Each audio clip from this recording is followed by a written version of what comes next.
Hey, what's up, guys? John here. And so this time, let's take a look at another LeetCode problem. And this time it's 1026. Maximum difference between node and ancestor. So you're given like a binary tree. You need to find out the maximum values uh, for the different uh, between any node and its ancestor node, right? For example, this one, the the biggest difference between the parent and child, right? Parent and child node is 8 minus 1, which is 7, right? Because here that's 5, 2, 6, and 5, right? And you basically you just need to compare all the different values here. Okay, so let's see.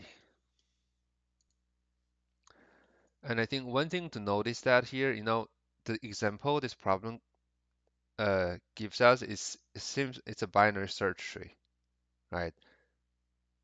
But actually in the description and the test cases, it's not a binary search tree. It's just a regular binary tree, which means you cannot do a like a in order traverse, right? So basically you cannot assume the node on the left is smaller than the root and the nodes on the right is greater than the node. No, you cannot assume make that assumption because it says it's just a regular tree. It could be anything on either side. So, mm, you know, for the for this kind of tree problems, obviously you have to do a recursion, right? But how do we do a recursion? Uh, I think for this problem, there are two ways. You can either do a top down or bottom up. So what does it mean, right? I think when I solved this problem, I was using like a bottom up approach. So what does that mean? Basically, while I'm traversing down here, right? I in my helper functions, helper method, I return the maximum value. Basically, I return two values for the helper function. I return the smallest value and the maximum value I have seen so far uh, from this point. Basically, if I'm calling this 3 here, right, I'm returning basically 1 and 7 in this case. I think because I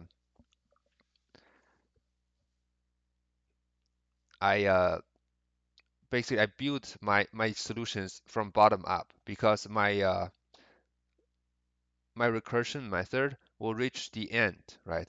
It will reach the end of the leaf here. And once we reach there, I return the values from there. And then from here, every time when the recursion method return two values, basically for example, when I got the result from this root, right? So basically I'll get 1 and 7, right? And in this case, basically I'll use those two values to compare with the the current node values to update this output. And then once this is done, right? When this recursion is done and when it's returning back to this mm,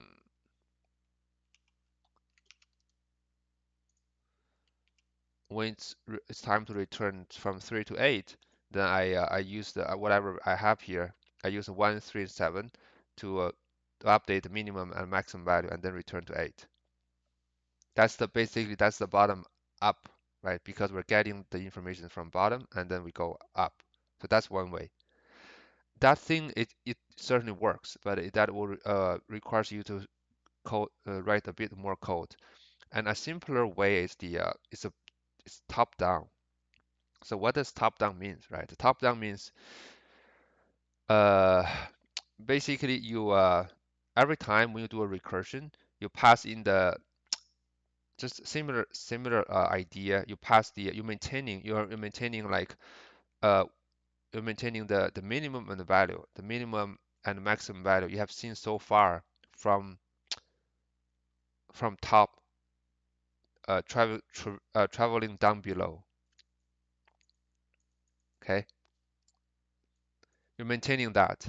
And so when do we stop, right? So when you reach the leaf node and then you stop, because let's say, for example, let's for 8, 3, and 1 here, right?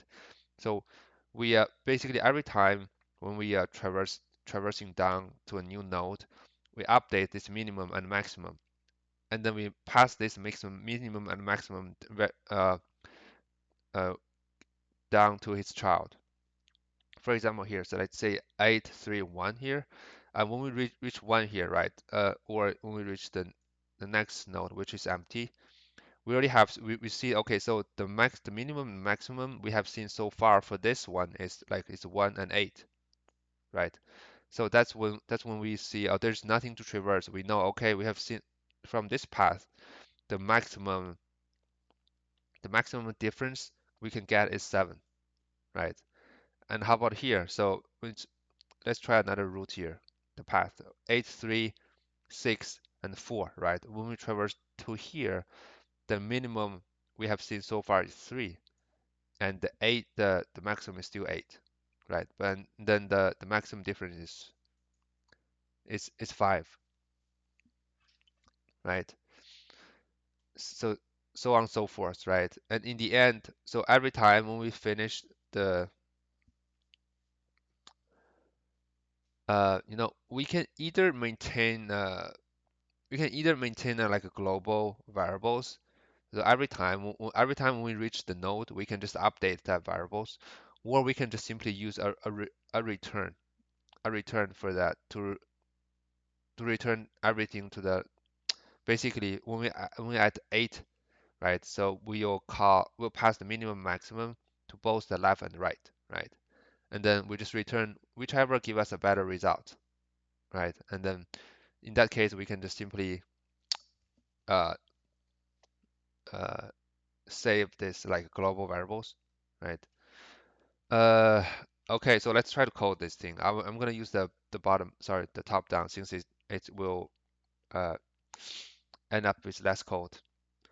So first I'm gonna define like helper functions, right? So actually it's gonna be DFS, right? It's gonna be the root node is the minimum, current minimum, and current maximum, right? So and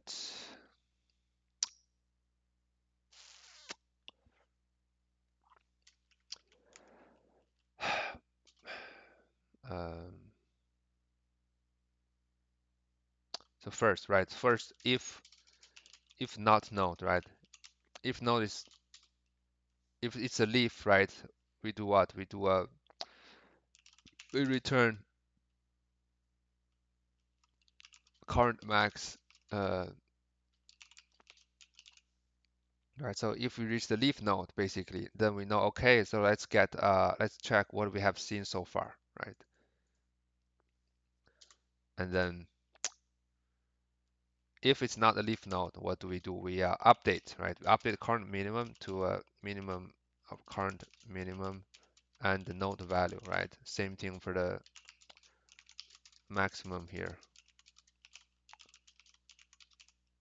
node dot value, right? And then what do we return? We return whichever is basically we pass this minimum and the maximum to both the left side and right side, right? And we return whichever is greater, right? Uh, DFS node dot left, right? Current minimum, current maximum, right? That's the first one. Second one is this, like DFS. Uh, Same thing for the current minimum and current maximum, right? Yeah.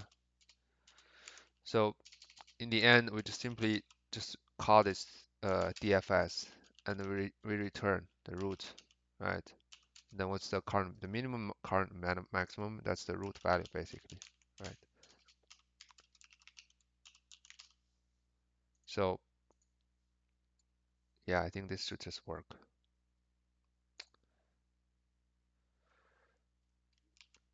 Cool. So as you can see here, it's basically we're maintaining like uh, minimums and minimum and maximum variables here. For each node, we we get whichever give us a better result, right? Here, left and right, we do a maximum from either left subarrays or right subarrays.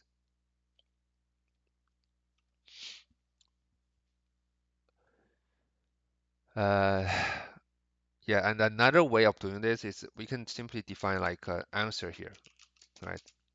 Answer here, because this thing is maximum. For me, is a little bit not straightforward. You know, what we can do here, we can also do a answer here.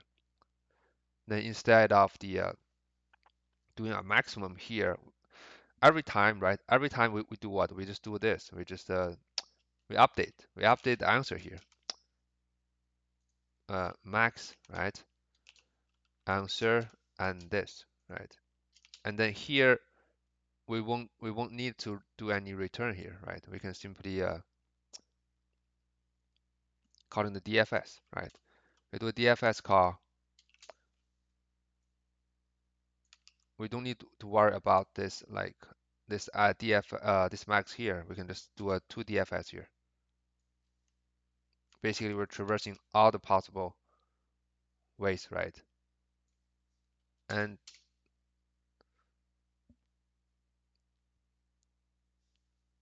and return, right? We return here basically, right? So here we simply do a DFS and then we return the answer, okay? So this is another way, I think. Yeah, so here basically we're doing these things, we update the answers to the end, in the end, but here we simply just traverse all the possible subtrees, right, to the very leaves, and then we simply just return. Okay, yeah, so uh, answer here. Yeah, this should also work. Yeah. So which way? Either way is fine. I think for me, for some reason I found this is like more intuitive for me instead of like this is like kind of straightforward because I know in the end, okay, when I see this, okay, I know I want to calculate the result, right? And then I just simply do a traverse to the both the left and the right. Okay, which way works for you? It's fine as long as it can pass, right? Cool, guys. I think that's it for this problem. I think, yeah. All right, cool. All right, thank you so much for watching the video and see you guys soon. Bye bye.